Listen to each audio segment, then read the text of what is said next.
শুনি নাই পাগলের নামে অ্যাড দেয় যে ওইখানে একটা পাগল আছে, ওখানে যাওয়া যাবে। অতএব পাগল দেখতেই আমরা যাব। কি যাব? পাগল দেখতেই যাব। পাগল যখন দেখার জন্য রওনা হলেন, মক্কার হাজী সাহেবরা গিয়ে দেখে যে পাগলের এমন চরিত্র যে আমরা পাগল দেখেছি, এমন পাগল জীবনেও দেখি নাই। আমরা তো পাগল চিনি। পাগলের বৈশিষ্ট্য হলো চুলগুলো উস্কো খুশো থাকবে, চুলগুলো জট থাকবে, শরীরের মধ্যে একটা চট থাকবে, ও দাঁড়িয়ে দাঁড়িয়ে প্রসাব করবে। পাগল রাস্তার মধ্যে বিভিন্ন প্রকার ময়লা তার পকেটের মধ্যে রাখবে। এর মধ্যে এরকম বৈশিষ্ট্য একটাই নেই, একটাও এর মধ্যে একটাও এরকম বৈশিষ্ট্য নাই।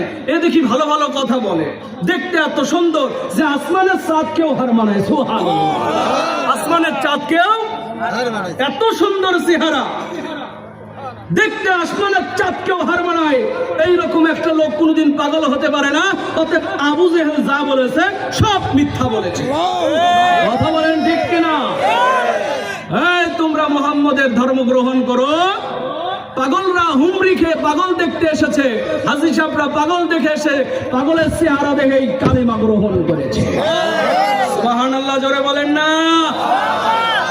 আজও পৃথিবীতে ইসলামের যারা দাওয়াত দেয় এদেরকে বিভিন্ন সময় বিভিন্ন নামে ডাকে কি ডাকে না? আরো জোরে বলেন, ডাকে কি ডাকে না? ইসলামের দাওয়াত দিলে বলা হয় জঙ্গি, ইসলামের দাওয়াত দিলে বলা হয় রক কাটা, কথা কয় না। ইসলামের দাওয়াত দিলে বলা হয় জঙ্গি, ইসলামের দাওয়াত দিলে বলা হয় রক কাটা, ইসলামের দাওয়াত দিলে বলা হয় সন্ত্রাস, ইসলামের দাওয়াত দিলে বলা হয় রাজাকার, কথা কয় না। বিভিন্ন নামে বিভিন্ন সময় ট্যাগ দেখিয়ে ট্যাগ দিয়ে আজকে আলেম ওলামাদেরকে বন্ধ করে রাখা হয়েছিল। কথা বলেন ঠিক কিনা? কিন্তু রক্তটা যারাই দেখতে এসেছে, রক্তটাদের প্রেমে পাগল হয়ে তারা ইসলামী আন্দোলন করা শিখেছে। কথা বলেন ঠিক কিনা?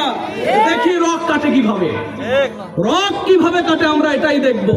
যখন দেখে যে রক কিভাবে কাটে আমরা দেখি, যা দেখে যে রক কাটার চরিত্র এটা না। রক কাটারা নামাজের কথা কয়, রক কাটা রোজার কথা কয়। রক কাঠারা বলে যে চরিত্র গড়তে হবে উত্তম চরিত্র, চরিত্র গড়তে হবে হযরত ইউসুফের মতো চরিত্র। রক কাটারা দেখি রাত্রি যখন গভীর হয় তাহাজ্জুদ নামাজ পড়ে। রক কাটারা সুন্দর সুন্দর কথা বলে, মানুষদেরকে টেনে টেনে নামাজিওয়ালা বানায়। এই রক কাটাদের নানান সময় নানা রকমের ট্যাগ দেখিয়ে বন্দী করে রাখা হয়েছিল। এই রক কাটা দেখতে এসেই অনেক মানুষ আজকে ইসলামী আন্দোলন বুঝেছে। কথা বলেন ঠিক কিনা? রক কাটা